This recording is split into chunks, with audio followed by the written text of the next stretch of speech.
Hello, hello. My name is Lisa Nickel, and welcome to the Sacred and Rooted podcast. I'm your host, and welcome. I'm glad you're here.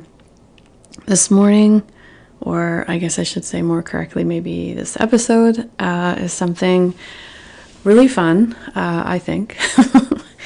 And I guess it's just another tool in the toolbox of ways to get to know yourself. And I think this is kind of one of the more fun ways, frankly. So this episode is going to be all about the Divine Feminine Archetypes, loosely based on the Jungian research, and also a couple of different books that I'll reference when I get there. But these archetypes are really cool in the sense that archetypes are like a collective overarching theme, or like in this case, like a conscious, unconscious ideas or patterns that appear in each of our psyches. It doesn't matter if you grew up in Canada or anywhere in the world. Everyone has these archetypes. There's feminine archetypes and there's masculine archetypes. It doesn't matter if you're male or female or anywhere on the spectrum. Like, everybody has them. They just are to different degrees of, some people have certain archetypes stronger than others, and so on and so on. But if you use these archetypes as sort of a lens to reflect on yourself, your actions, your triggers, then it becomes really interesting, and it's a simple way to kind of draw out anything that might be lingering in your psyche that needs some healing. But it's kind of more fun than just thinking of it as trying to randomly figure it out. So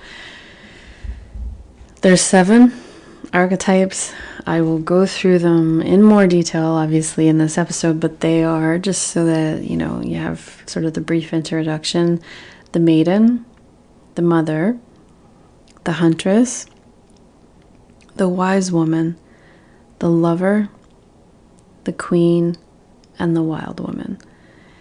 And these, the information that I've studied on these is from Carl Jung, as well as 2 books that I found really, really informative and helpful were Archetype Medicine by Cassia Gwilym and Goddesses in Every Woman by Jean Shinoda Bolen.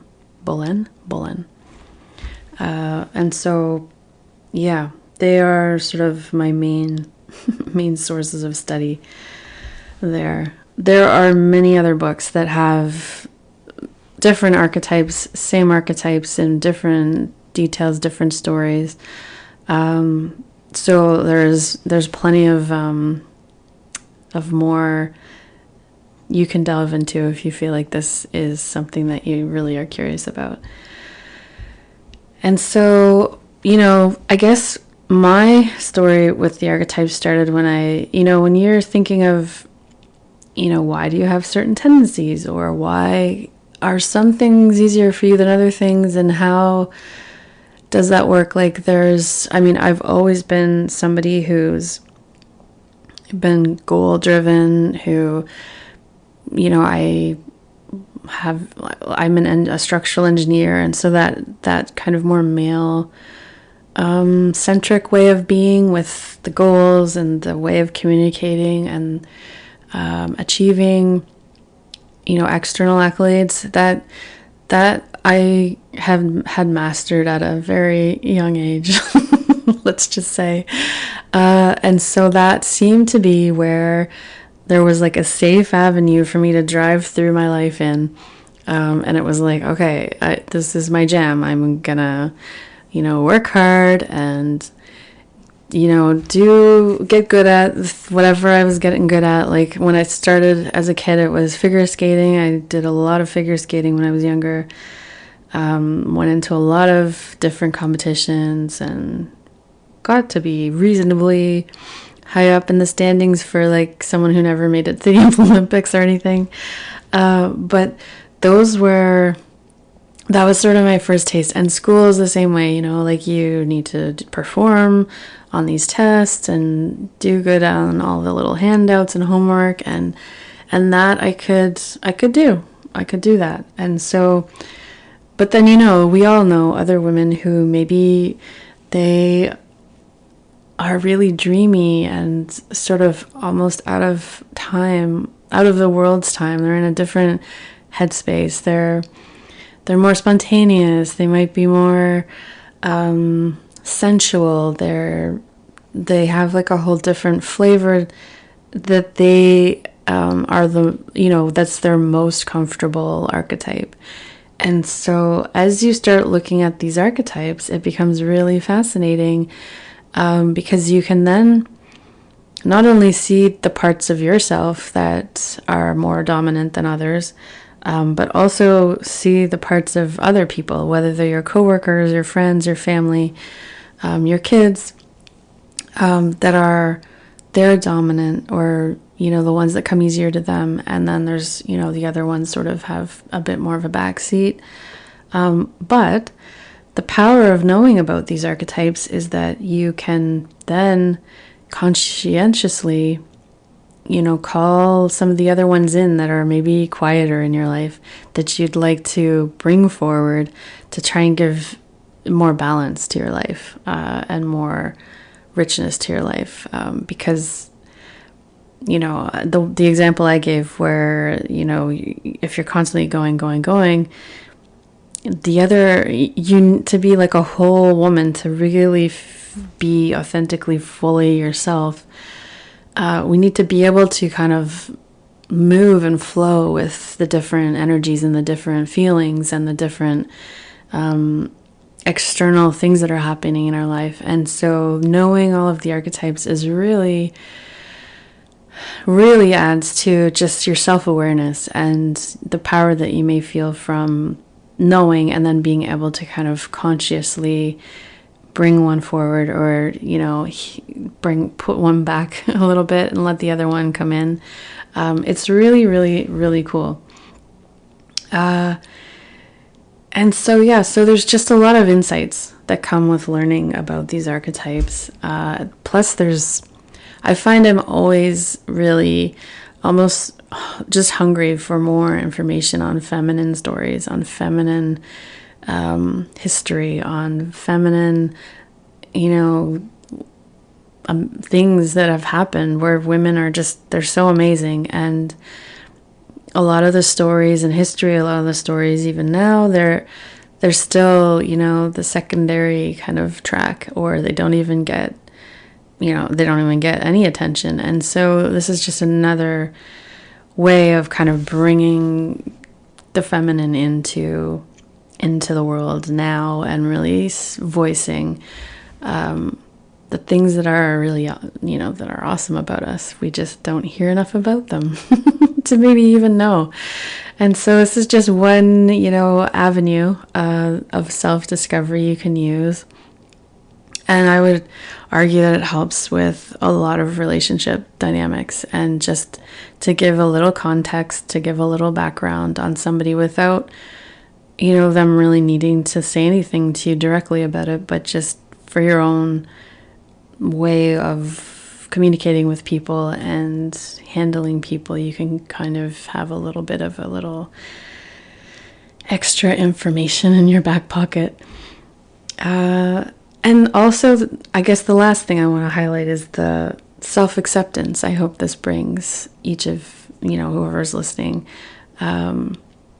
The self-acceptance that there's nothing actually wrong with you. There's nothing wrong with anybody else. There's certainly healed and unhealed, or conscious and unconscious actions.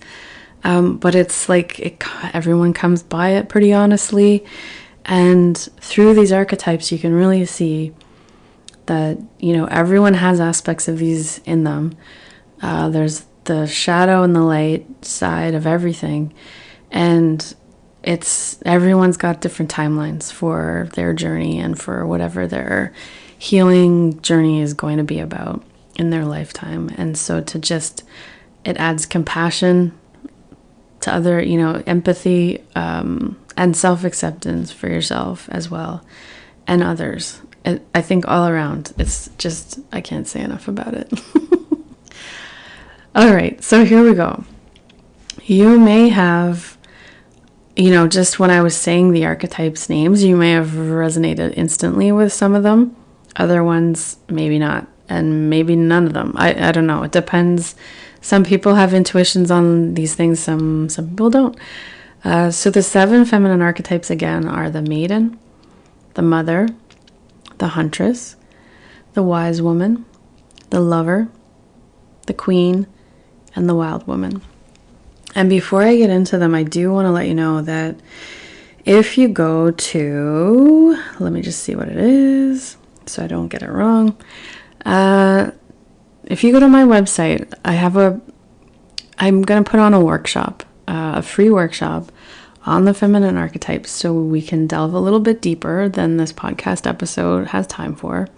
And so if you go to my website at this link, www.lisanichol.ca/F, and then workshop, you can sign up for that, and I will be putting it on in May.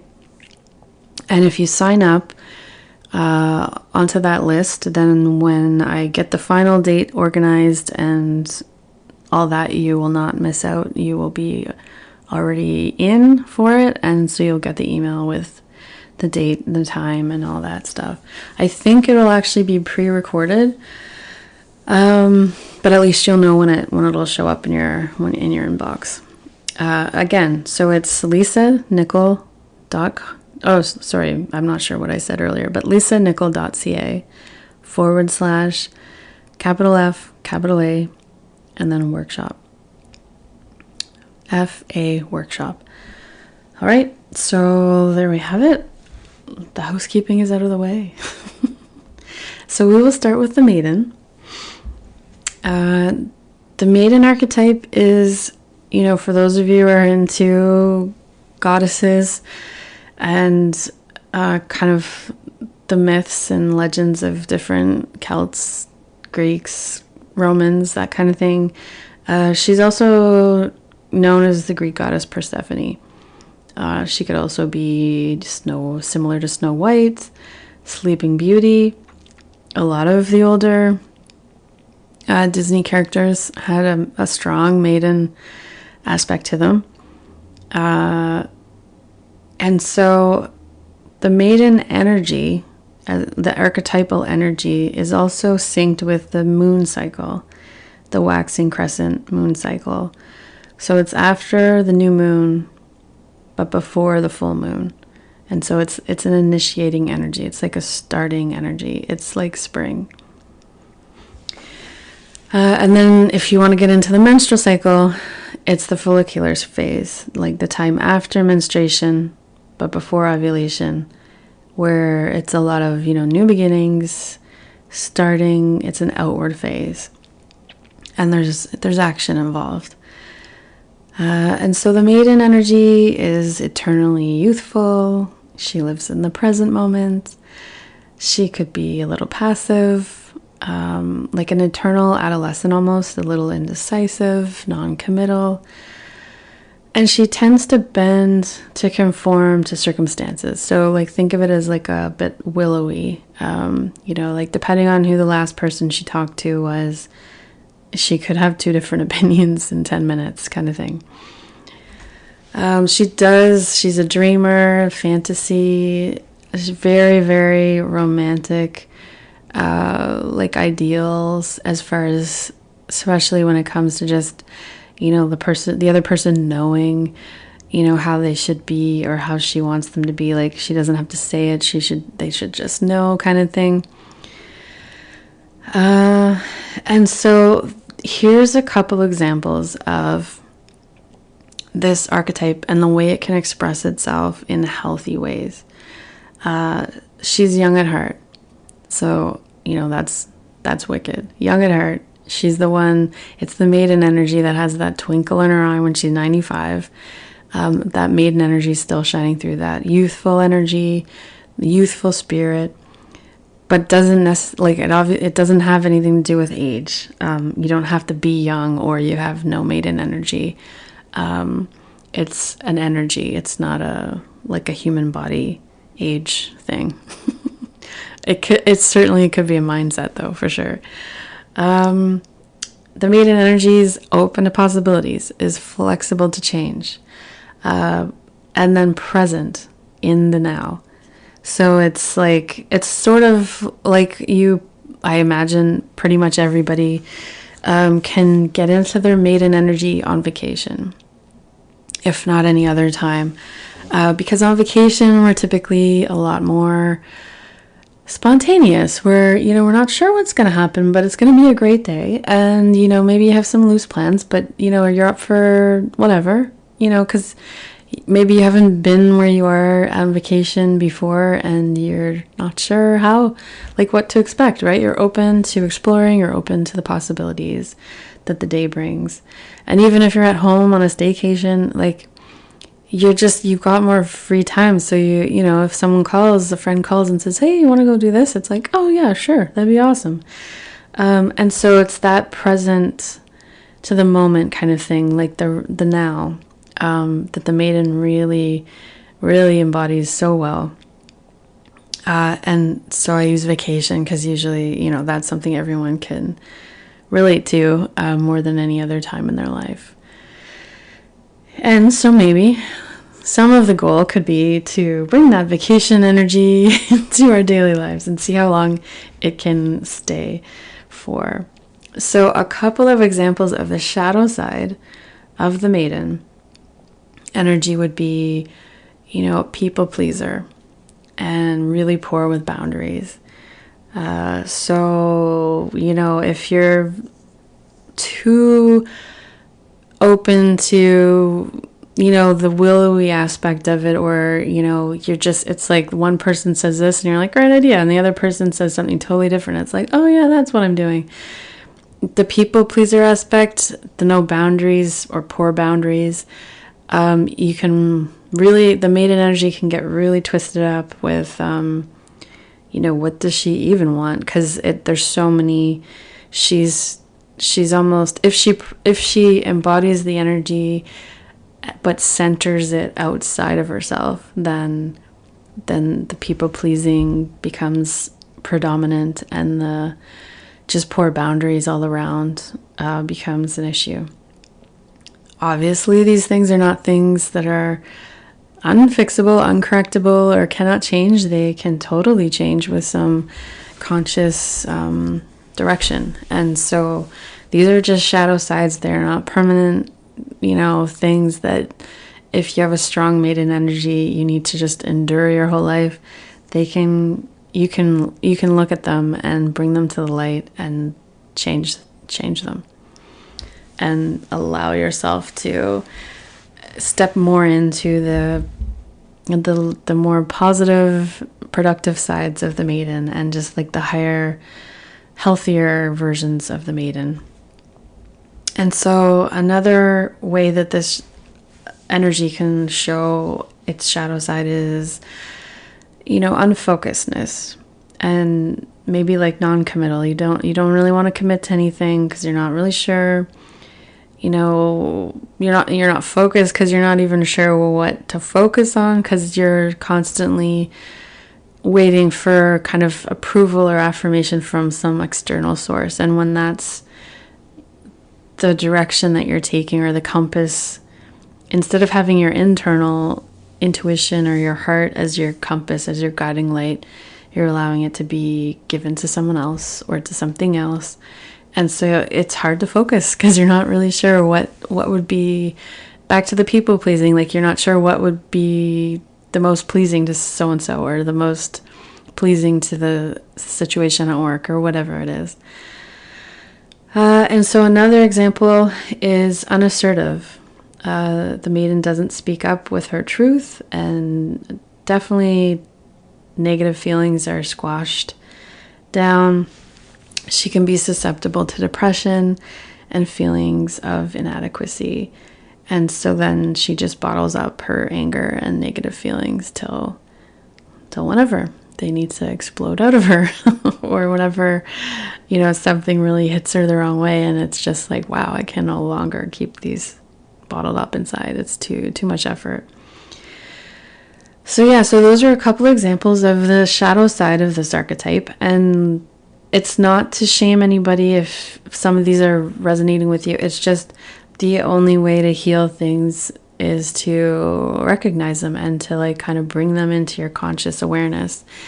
And then healing can start. And so it is, if you are resonating with any of the shadow aspects of any of the archetypes, just think of it as an opportunity to get to know yourself better, for one, and two, to begin to work with that energy and to really balance it so that you're working in the healthier aspects of each archetype. And throughout your life, we're all energetic beings. Maybe we listen to this podcast today and, you're like, oh yeah, no, I feel like I'm pretty well balanced here. Another area, another phase in your life, you might come back and listen to this podcast and be like, oh God, yeah, I do have like a little too much Huntress, or a little, I've run away with my Maiden and I can't quite get out of this people-pleasing relationship I'm in. Or so it totally changes. This is just a very introductory look at them and just sort of like a bit of an idea on where you might, like, just to check in with yourself, because life is a lifelong journey of just constantly, our emotions and our energy and our, what's a strong point right now may not be the same strong point in a couple of years. We may have, we may bring our queen forward a lot more. We may bring our lover forward. Who knows? But we just want to constantly be checking in with ourselves, or regularly checking in with ourselves, and just seeing, okay, where am I at right now? And do I, does any of this, am I off on a bit of a rough spot here, or or what? Or if you're having problem with in a relationship, friendship, romantic relationship, anything, coworker at work, is it triggering a shadow aspect of an archetype? And then that may help give you clarity around what you would do next to kind of heal that aspect, or go forward, and what you want to talk about with the person that you're being triggered by to resolve the situation. All right, so that was the Maiden in a nutshell, a very brief nutshell. The next one is the Mother archetype, and this isn't literally your mother, because everyone has the Mother archetypal energy. It's an energetic archetype. It's not like literally this is your mother and this is what the deal is. Obviously there is a lot to, the mother as your mother is a little bit, there's a lot of different healing things we can do with that, but this for today is the Mother archetype, which is for everybody. It does not matter whether you've had kids, whether you are, obviously everyone's somebody's daughter. But it also, no, it's not like personally like your human mother, your kids, your mother. It's the energetic archetype. So it falls through there. Everybody has this energy regardless.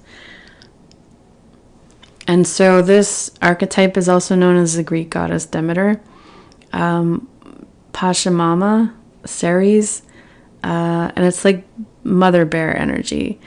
I don't know if whoever's watched the Care Bears, I always think of the Care Bears when I talk about this archetype. Also the goddess of grain, and the mother energy is like the earth mother. On the moon cycle, the mother archetype is the full moon. So maximum attention, connecting, collaborative energy. The season is summer. And in the menstrual cycle, the cycle is ovulation, like literally when you could become a mother.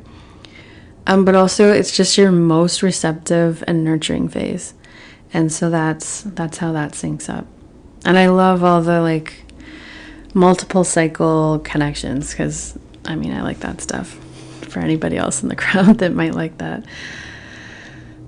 So the mother, she's the giver of life and the place to which we will ultimately return.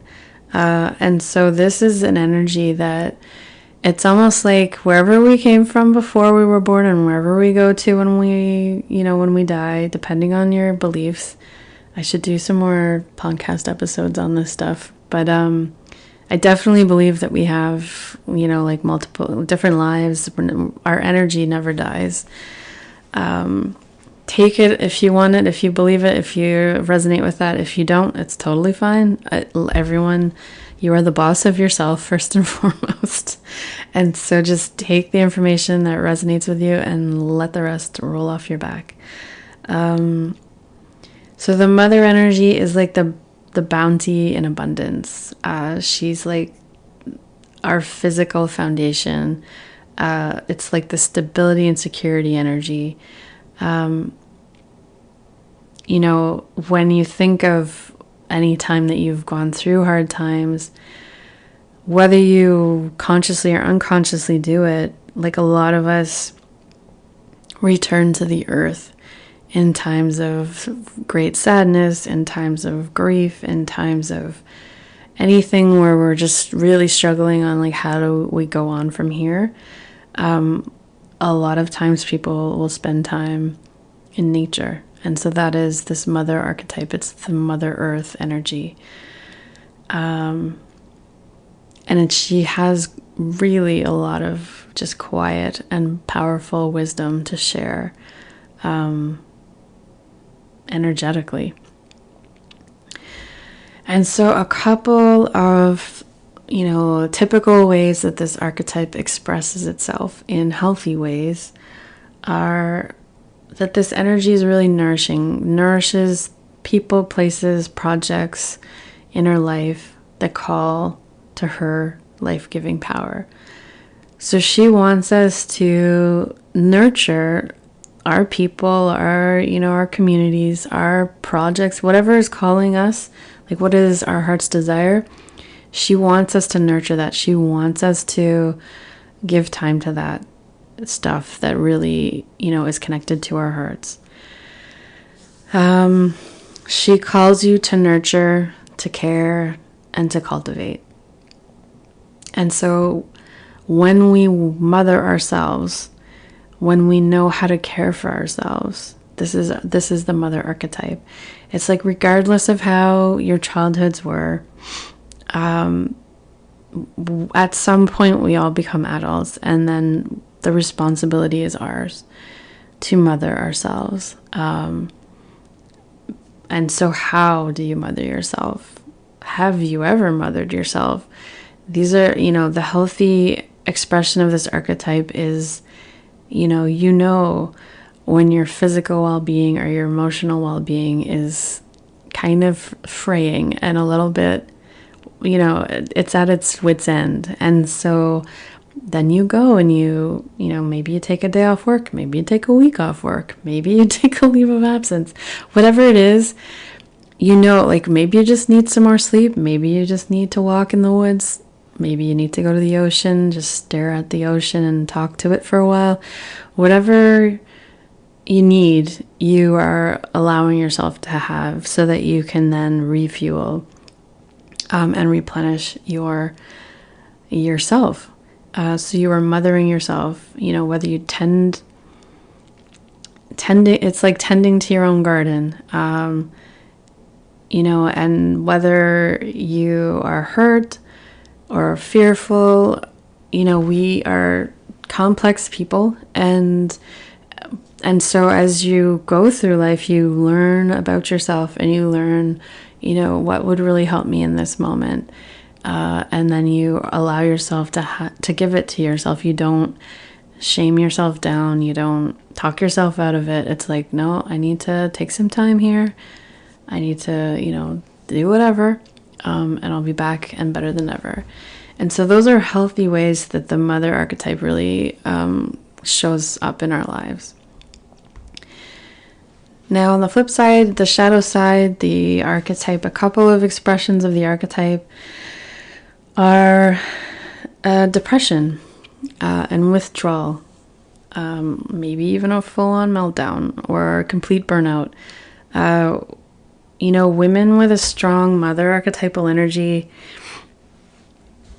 turn inward when they're struggling, and sort of like her life can feel empty or without meaning, but she's not actually going to say anything. She's not going to ask for help. She's not going to try and get any attention for herself. She's going to quietly be struggling. All of us women, I feel like, have a larger tendency to do this than others. So to just keep your eye out for that. I know I get into trouble with this, I don't want to say frequently, but, it is something I do, where it's like when you feel overwhelmed, it's almost like you just got to dig down and do more of whatever you were doing. But it's more productive if you can really stick your head out of the sand and be like, holy smokes, like, somebody, I need some help here. I need to kind of sort this out. I'm not sure, like, I've got way too many things on the go here, or I'm not sure what to do next. So I need some advice, some help, something. Another way it shows up as a shadow side is in mistrust and in kind of impatience. And it sort of speaks to like a perceived like dominion over the things that don't truly belong to us. So it's like a micromanagement and control sort of vibe. And this is very frequent, or common, I should say. Even if you think of, like, if you want to generalize, if I'm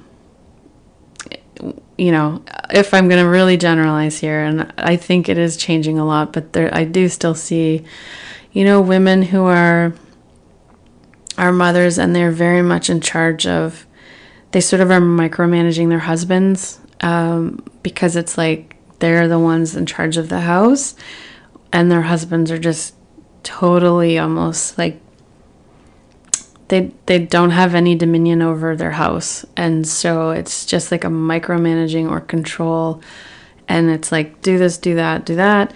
But then it's like, he can't even do it right. He doesn't do it the way I do it. And it's like, it's okay if people maybe do things differently. If the outcome is the same or just fine, then let's go for just fine. It doesn't have to be perfect. And so that's another way that it can be sneaky. It can kind of sneak in into different aspects of your life at different times. And the last example I want to give is that the mother archetype can sometimes overwater. So what I mean by that is like smothering, by guilt tripping, or like an unhealthy attachment. She makes you feel bad if you're doing something she doesn't like, or if you're interested in doing something on your own. And that's a shadow side of the mother for sure. And it's just something to be aware of. And when you're aware of it, then you have the ability to change it. It's just one of those things. And I mean, I think we've all probably experienced, whether it's like bosses or some coworkers, different personalities, definitely this can be very inbred and long-standing, because it starts off in families, and so sometimes it's something that you've almost been socialized into from the day you were born, basically. And so it is a tricky one to recognize, I guess, as maybe a shadow and not totally healthy, but that unhealthy attachment is key there. All right, so that's a quick summary, or a quick intro, I should say, of the mother. The next archetype is the Huntress, and so the goddess, she's the goddess of the hunt. She's Greek goddess Artemis. And then the Romans called her Diana the Huntress, for those of you into mythology. She is, for the moon cycle, it syncs with the waning moon. It's a more internal energy, completing energy, like I did it, my goal has been met kind of thing. The menstrual cycle is the luteal phase, which is the phase before the menstrual cycle starts again. So it's like finishing projects, putting in the work, focusing on the details. And she syncs with the season of fall, which I think is pretty wicked. And again, like this is one that like comes so naturally to me. It's not even funny. But I've actually, as I've gone into these archetypes and delved deeper into them, some of the ones that I had kind of shoved off behind me, like, don't worry about it, the Huntress has got you. Now they're a little more forward. And it's all for good, because, yeah, the Huntress can be a little intense as far as relentless work or action goes. She's a very independent spirit, always up for new adventure, loves travel. She's a high achiever. It's kind of like the most masculine energy of the feminine energies, if that makes any sense. Very determined to accomplish goals and competitive.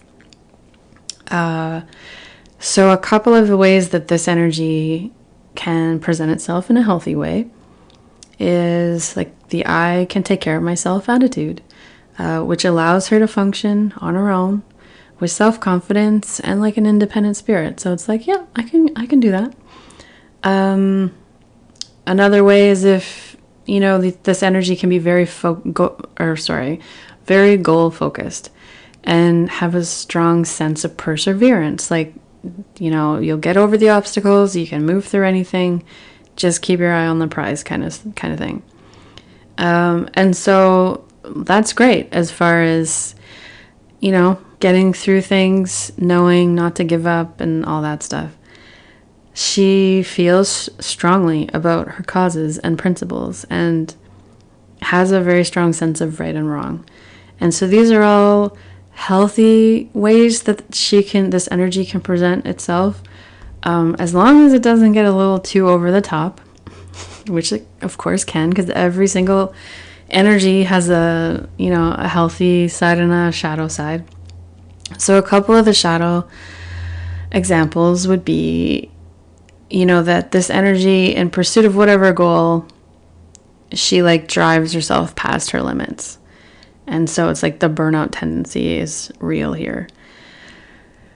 And then depending on who her parents were, she may be like determined not to resemble them specifically. And so she suppresses her dependency feelings and avoids expressing vulnerability, which is sort of leads to like an emotional distance in her closest relationships. So it's like you are so on your own path, and like despite whatever your parents did, or in spite of whatever your parents did or were or whatever, you know, it's like lock the feelings away in a box, don't ever show anyone your weaknesses, and let's go for the goal or whatever the situation is, right? So that is like a shadow side for sure. And then lastly, she could feel conflicted about her competence, and so then sabotage herself or have like her own self-doubts might be like her own worst enemy. So the shadow side of this Huntress could be something where it's like you talk yourself out of something before you even get into it or start trying to achieve it or whatever. Like you've basically, you know, you have a great idea for a goal you want to set for yourself or something on your heart that you want to bring out into the world, and you don't even get more than a step or two towards it, and you're already like, no, that'll never work out. I could never do that. I don't think I could. Like, who am I to try that? And so that's another example of how the Huntress archetype could really get into a shadowy area. And so that is that short introduction. Now we move on to the wise woman, which is I love them all, but some of them are more my favorites than others. The wise woman. So this is like, this energy is like indigenous woman, sage, medicine woman, the babushkas, like really like the women that hold the wisdom in the communities, the crone. The moon cycle is the new moon where you're menstruating, where it's like the real rest and reflection, the evaluation, the integration, slow inward. It's the new moon. I'm not sure if I said that or went straight to your like moon cycle, like your menstruating cycle. And then it's the winter as far as seasons go. Because it is like a more inward energy. There's deep wisdom and reflection. It's like a pool or like a lake that like is just so deep. And so no matter what's happening on top, it's just like calm as frig underneath, because it's like nothing can touch you, you know what I mean? And so there's a deep inherent knowing and knowledge and meaningful connections, and it's like this old soul kind of energy where it's like you've experienced life with enough different cycles to know like things come and they go and they come and they go, like nothing is forever. And so it's like you've drank deeply from the cup of life, but you also, it's like a little unattached too. And so the wise woman, a couple of the ways that this energy can express itself in healthy ways is that we are deeply connected to our own wisdom, as well as like our ancient wisdom from our maternal ancestors. So the wise woman could be highly educated. She could be knowledgeable through books and also through like hands-on learning, like just experience, and life experience, and the keeper of like the histories, like the recipes, the myths, the legends, the stories, the songs. And so this wise woman energy is a part of us when that's something that we recognize as important. Another example is this energy has the gift of being able, like you can see situations from like an objective. Sorry, my tongue is twisting up. You can see situations from an objective distance and change course as soon as it appears unproductive, or like it's not like you have an ego attachment to anything. That's how the outcome should be. You just are able to see something, pivot, adjust, whatever, and it's just like it's just part of the flow. And that is your wise woman energy kicking in there when you can do that without feeling like your ego is bruised or like you should just do this way because this is what you thought it should be, and you can't, like, you don't want to think like that you weren't right or whatever the situation is. And the wise woman energy will compassionately tell the truth. And so she's not out there to shame or hurt others, but she also isn't there to pretend that something is true when it's not. And so she will tell the truth, even if it hurts at the point, but she'll tell the truth compassionately. It's just, sometimes the truth still hurts. But that part is on, obviously on the person to kind of integrate and take over their own response. And so this energy is like, it's, to me, I think of it as a grandma, a really loving grandma. It's the crone energy. She is the one that knows, she's like the calm voice. She's the one with the cookies who will sit down and talk to you, talk out a problem. She's got wise lessons and little stories that kind of help you understand, the way that she wants you to probably decide how to do something, but she doesn't tell you what to do. She just is like there to kind of be that steady, even keel for you in your life. And so this is your wise woman energy kicking in when you feel that way.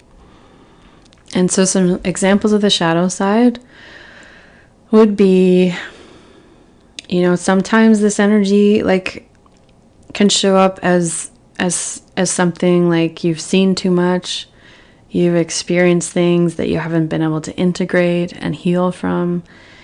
And so then the heaviness of the situation or the experience takes over, and it kind of holds you, and you remain traumatized like in that space for long after is healthy. And so sometimes it can be like an emotionally stunted kind of growth, or you just are really embittered and just cutting and sarcastic, and not even sarcastic, like sardonic. Like it's just not, it's really biting, I think is the best word for it. And just, like you've been bitten by life and you want everyone else to feel the burn too, or the sting or whatever. And so that's when this wise woman archetype can kind of go off in the ditch a bit, because the wisdom, the integration of life as you go through life is so important to how you feel in the decades and decades that go on, that you're probably going to be alive for, if it's not integrated, if it's not healed, if there's no kind of reconciliation, then you can really become embittered, and you can really become almost like, well, this was how it went for me, and so I'd like to just kind of spread that shadow everywhere as to whoever I can. And then this wise woman energy can also, like the shadow, one last one I want to bring up at least is that like it closes off your sensuality and your creativity, and the body becomes more utilitarian.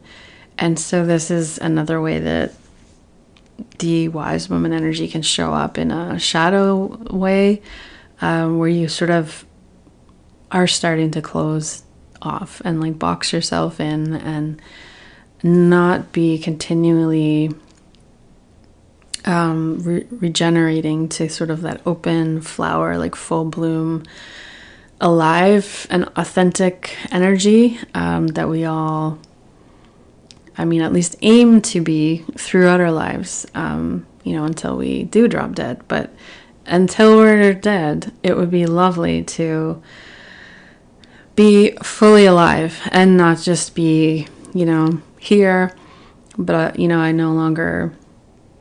I'm here just utilitarian like, and not as my full creative, sensual soul, if that makes sense.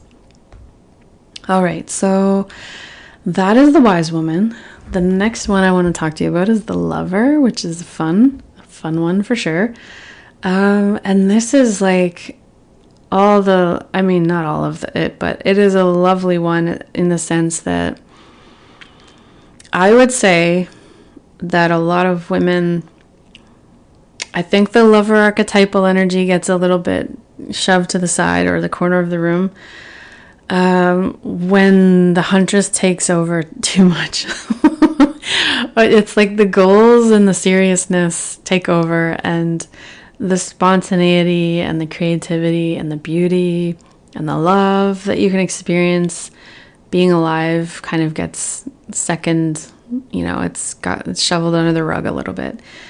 So this one is just fun to talk about. It's really like the pleasurable part of life, and where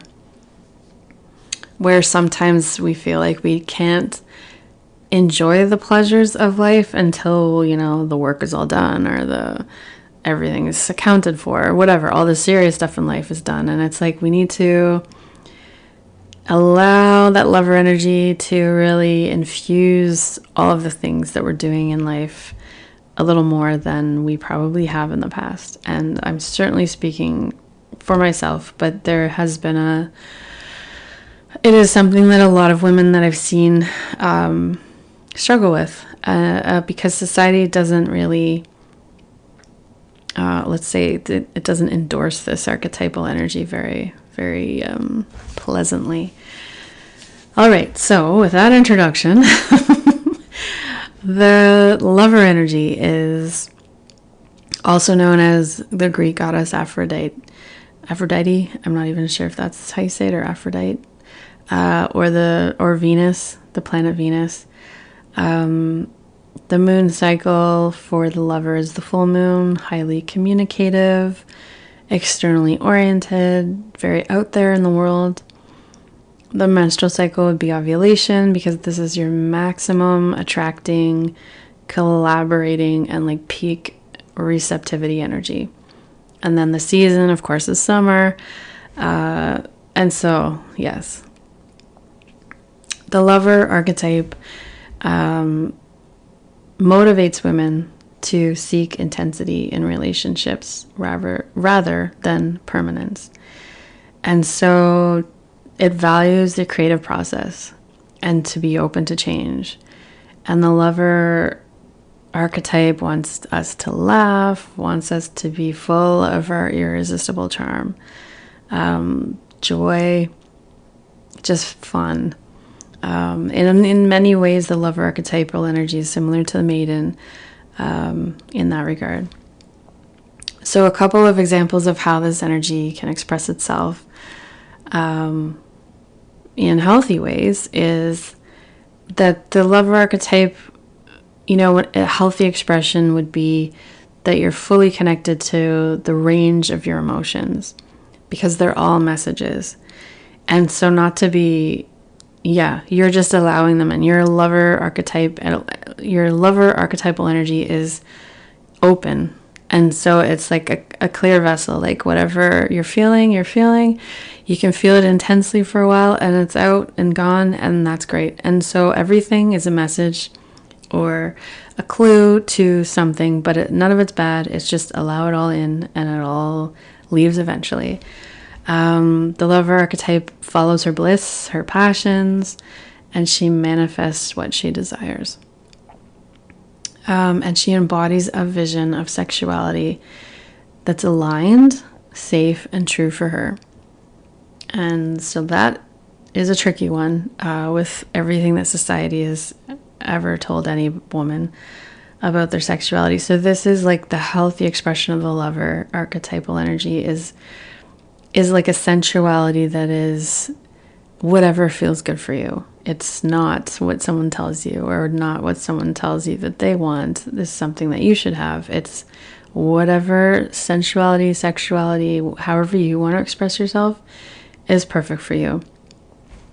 And so the shadow side, a couple of examples would be that she's so in the moment that she makes purchases that she never uses. She requires overstimulation to feel joy in her life. And unhealthy boundaries, saying yes to things her body doesn't actually want. And so we all have, especially the last two, but really, I think we could probably see ourselves in all three of those pretty clearly, where there's like, it's almost like, the unhealthy boundaries for the lover, of course, in sex and every area, but with sexuality and feminine body, like that is complicated. And we have not had examples of, society does not teach us to respect our bodies. It's almost like, they're here for other people's pleasure. And so this is a huge one to really look at and see how it would look for you to have, to only say yes to things that your body actually wants, and to even begin to explore, what does my body actually want? Because potentially you've never even, you don't know, because that's never been like an actual question that has been on the table in circumstances for you. And then the overstimulation to feel joy in life. This is something where you can really get down a rabbit hole as far as what you think brings you joy. If you constantly just are looking at new things or purchases or physical items that bring you joy, this is something I love going down the rabbit hole on, as far as, you know, to really fill you up spiritually, like how that actually produces sort of like a real sustainable, like fulfilled feeling of joy, and that can happen at any point. It does not matter how much money you have. It doesn't matter, you know, whether you have a job or don't have a job. You can feel joy in all phases of your life. And so those are the shadow sides of the Lover. And the Queen is the next archetype I'd like to zoom in on. I think this is the second last one. Sorry, this is a bit of a long episode, but I feel like once I start talking, it's hard to trim down what I want to say or what I want to convey. Anyway, so the Queen, you could also think of her as the Priestess. She's the goddess of heaven, Greek goddess Hera, Juno, the Great Lady. In the moon cycle, she's the waning moon. So she's an internal energy, a completing energy again. Menstrual cycle is luteal phase. She's focused on details. She puts in the work. She's committed. And the season is fall. And so a couple ways that this archetype can express itself in a healthy way is, you know, when you bring your whole authentic self to a relationship with anyone, particularly in your closest relationships, when you feel grounded enough to kind of express what's important to you, what's not important to you, where you're coming from, without doing it in any kind of negative or like pointing out other people's faults, but just, this is who I am, and this is what I will accept, this is what I won't accept, this is where I can totally negotiate, and these are things that are just unnegotiable for me. That kind of thing is like a Queen energy. This energy embodies like true acceptance and self-empowerment, and just like radiates authenticity, like unapologetically, this is who I am. And like, you're just fully alive because you're not actively hiding any parts of yourself or trying to put on like a mask or a show of any kind. It's just like, this is me, here I am, and let's, you know, get to work, or let's be in a relationship, or whatever it is. The Queen energy is extremely loyal, faithful, and committed to the things that are genuinely on her heart or have her heart. A couple ways that this Queen energy can represent like shadow sides. She can be mistrustful, vindictive, paranoid, jealous. You know, you can think of, all of the like old school Disney movies where there's like the evil queen or the evil princess or the evil stepmom, like that kind of stuff can all be this queen energy, this shadow side Queen energy. She's codependent, wanting reassurance that she's enough, and insecure about losing her position. And so then we'll kind of go to these unethical or kind of evil, if you want to say in quotation marks or whatever, parentheses. Just like, stuff you shouldn't do. It'll just be like, under any circumstances, she wants to keep her position, and she doesn't believe or have confidence enough in herself to recognize that she's more likely to keep it if she is just a more grounded and fully expressed person. All right, so that's the Queen, pretty quick. And this is the last one, the Wild Woman, which is one of my faves too. She is also known as the goddess, Greek goddess Hestia, I don't know, the Roman goddess Vesta, and she's like the living flame at the center of a home, say. The Wild Woman, goddess of the earth. It's like she's like the spiritual heart. So the moon cycle, this would be like the new moon. She's inward focused, slower paced energy, instinctual. Menstrual cycle is during menstruation, where your heart's desires are louder. Like you're more connected. You have a clearer channel to your divine wisdom than at any other time. And the season is the winter, because it's an internal, integrating, planting seeds for the next cycle of outward movement. The Wild Woman, a couple of ways that this archetype expresses itself in a healthy way, is that she enjoys quiet well-being. Like her quiet warmth is nurturing and supportive, and she enjoys like alone time as well, and connecting with her divinity and Mother Earth, and just really being that channel for like what is the next thing that she should do, or what is the way of being that she wants to be.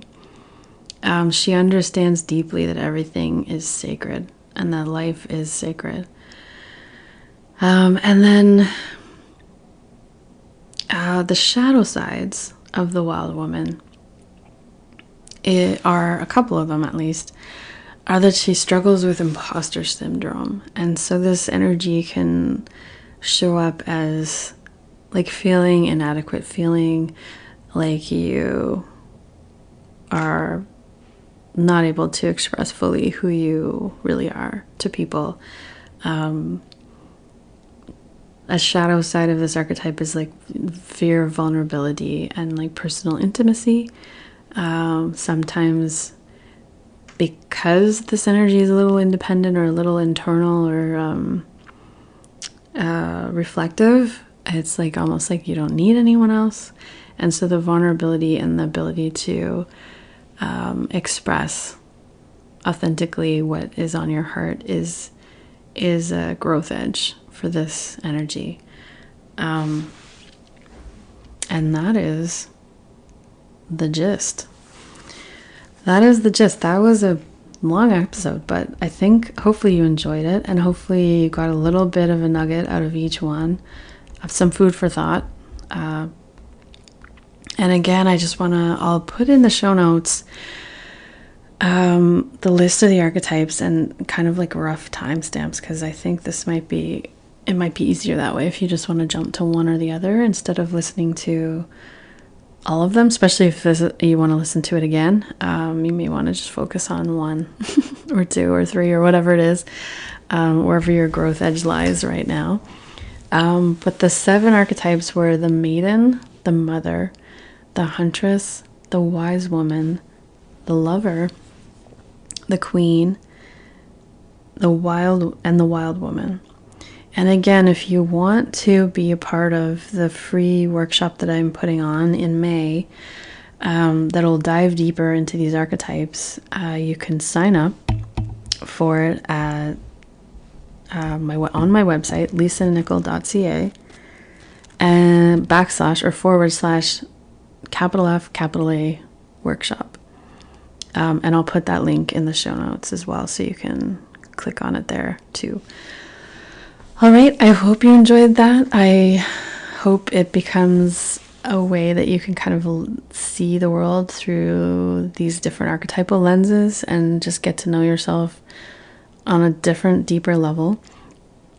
And thanks for joining me. I will see you next time. Also, please like, share, and subscribe to the channel, to, leave a review, share this with a friend if you think somebody else, would be interested in this kind of thing. That would be wonderful. I would really appreciate it.